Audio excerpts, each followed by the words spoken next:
নমস্কার, আপনাদের সকলকে স্বাগত জানাই heart disease with doctor Mahua YouTube চ্যানেলে। আমি doctor Mahua Roy, consultant paediatric cardiologist from R N Tagore hospital, Kolkata, Mukundapur. আজকে আমি আলোচনা করব ভেন্ট্রিকুলার সেপ্টাল ডিফেক্ট কি এবং তার ট্রিটমেন্ট কি, বিশেষত ভেন্ট্রিকুলার সেপ্টাল ডিফেক্টকে ওপেন হার্ট সার্জারি ছাড়া মাইক্রো সার্জারি বা ডিভাইস ক্লোজার করে সম্পূর্ণ সুস্থ করে তোলা সম্ভব কিনা সেই নিয়ে। ভেন্ট্রিকুলার সেপ্টাল ডিফেক্ট কি বুঝতে গেলে আমাদের নর্মাল হার্টকে একটু বুঝতে হবে। এটি আমাদের একটি নর্মাল হার্ট। দেখা যাক নর্মাল হার্টের ভিতরটা ঠিক কিরকম। নর্মাল হার্টে রাইট সাইডে দুটি চেম্বার থাকে, লেফট সাইডে দুটি চেম্বার থাকে। রাইট সাইডের চেম্বারে সারা শরীর থেকে দূষিত রক্ত ফিরে আসে, আর লেফট সাইডের চেম্বারে অক্সিজেনেটেড ব্লাড মানে লাং থেকে শুদ্ধ রক্ত ফিরে আসে। মাঝখানে একটি দেওয়াল বা পার্টিশন থাকে, একে ভেন্ট্রিকুলার সেপ্টাম বলা হয়, ইন্টারভেন্ট্রিকুলার সেপ্টাম বলা হয়। এই ইন্টারভেন্ট্রিকুলার সেপ্টামে যদি কোনো জন্মগত ডেভেলপমেন্টাল ডিফেক্ট বা ছিদ্র রয়ে যায় তাকে ভিএসডি বা ভেন্ট্রিকুলার সেপ্টাল ডিফেক্ট বলা হয়। ভেন্ট্রিকুলার সেপ্টাল ডিফেক্টকে আজকালকার দিনে কিন্তু ওপেন হার্ট সার্জারি ছাড়াও মাইক্রো সার্জারি বা ডিভাইস ক্লোজার করে বন্ধ করা সম্ভব হয়। এবার মাইক্রো সার্জারি বা ডিভাইস ক্লোজার যেটি ওপেন হার্ট নয় সেটি ঠিক কিভাবে করা হয় আমি চেষ্টা করব আপনাদেরকে বোঝাতে। এই ধরনের একটি জিনিস, লম্বা পাইপের মতো জিনিস, যাকে ক্যাথেটার বা ডিভাইস ডেলিভারি সিস্টেম বলা হয়, এরকম এতটাই ছোট তার মুখটা। এইটুকু একটি ফুটো করা হয় পায়ের শিরার মধ্যে দিয়ে, কুচকির মধ্যে দিয়ে। এবার এইটুকু একটি ফুটো করে দিয়ে কি করা হয়, সে কুচকির মধ্যে দিয়ে যে শিরা আছে সেখান দিয়ে এটিকে পাস করে দেওয়া হয়। পাস করে লাস্ট পর্যন্ত আমরা জানি সমস্ত শিরা ধমনী হার্টে প্রবেশ করে, কাজে এটি কিন্তু লাস্ট পর্যন্ত হার্টে চলে আসে। এবার এটিকে যদি ফুটো থাকে সেই ফুটোর মধ্যে দিক দিয়ে এটি যেতে পারে, এটিকে সেখানে রাখা হয়। তারপরে কি করা হয়, এর যে ব্যাক সাইড আছে আপনারা দেখতে পাচ্ছেন, ব্যাক সাইড দিয়ে একটি ছোট্ট ডিভাইস বা বোতামকে নিয়ে যাওয়া হয়।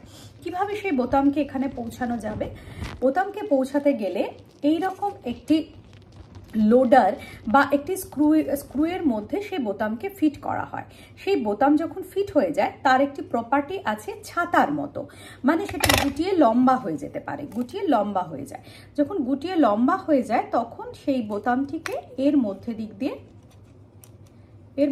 দিয়ে লোড করা, যাকে বলি আমরা, নিয়ে যাওয়া সম্ভব হয় হার্টের মধ্যে নিয়ে যাওয়া সম্ভব হলে যেখানে ফুটোটি আছে সেখানে সেই বোতামটিকে আমরা সেই জায়গাটাতে বসিয়ে দিতে পারি।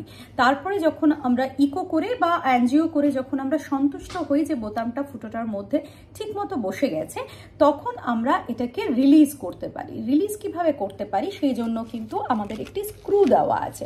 আপনাদের যদি স্ক্রুয়ের এন্ডটা দেখায় তাহলেই আপনারা বুঝতে পারবেন সেটি কতখানি লম্বা এবং কিভাবে সেটাকে আমরা বাইরে থেকে নিয়ন্ত্রণ করতে পারবো। এটি বিশাল লম্বা।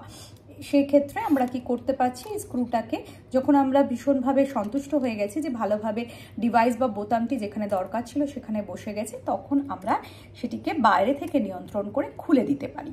তার ফলে যেখানে দরকার সেখানে ডিভাইসটি যখন বসে রইল, তারপরে আমরা এই স্ক্রু এবং ক্যাথেটার দুটোই কিন্তু পায়ের শিরার মধ্যে দিক দিয়ে বার করে দিতে পারি।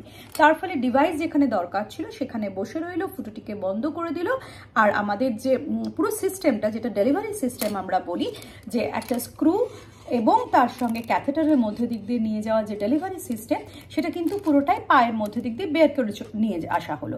তার ফলে কিন্তু বুকে কোনো কাটা দাগ রইল না এবং বাচ্চার প্রায় সঙ্গে সঙ্গে সুস্থ হয়ে উঠলো। এই পদ্ধতিতে আমরা উপরের চেম্বারের মাঝখানে ছিদ্রকে ঠিক করতে পারি, নিচের চেম্বারের মাঝখানে ফুটোকে বন্ধ করতে পারি। তাছাড়াও পিডিএ বলে যে জিনিসটা আছে, মহাশিরা এবং মহাধমনীর মাঝখানে যে কানেকশনটা, সেটাও কিন্তু পায়ের শিরার মধ্যে দিক দিয়ে গিয়ে এই ডেলিভারি সিস্টেমের মধ্যে দিক দিয়ে ডিভাইস ডিফারেন্ট হয়। এএসডির জন্য এক ধরনের ডিভাইস, ভিএসডির জন্য এক ধরনের ডিভাইস, পিডিএর জন্য এক ধরনের ডিভাইস, কিন্তু সিস্টেম বা পদ্ধতিটি কিন্তু মোটামুটি একই। সেটা হচ্ছে পায়ের শিরা বা ধমনী যে কোনো কিছুই লাস্ট পর্যন্ত হার্টে যায়। তার ফলে আমরা একটা সরু ছোট্ট ফুটোর মাধ্যমে হার্টে এই ক্যাথেটার ডেলিভারি সিস্টেম নিয়ে যেতে পারি এবং ডিভাইসকে সেখানে ঠিকমতো বসিয়ে আসতে পারি এবং বাচ্চাকে দুদিনের মধ্যে সম্পূর্ণ সুস্থ অবস্থায় বাড়ি পাঠাতে পারি। কাজেই এটি হচ্ছে ডিভাইস সম্বন্ধে মোটামুটি একটা ধারণা। আপনাদের যদি স্পেসিফিক ডিভাইস সম্বন্ধে কিছু জানবার থাকে আমাকে অবশ্যই লিখে পাঠান। ধন্যবাদ।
হয়েছে ক্রস হয়েছে না তোদের?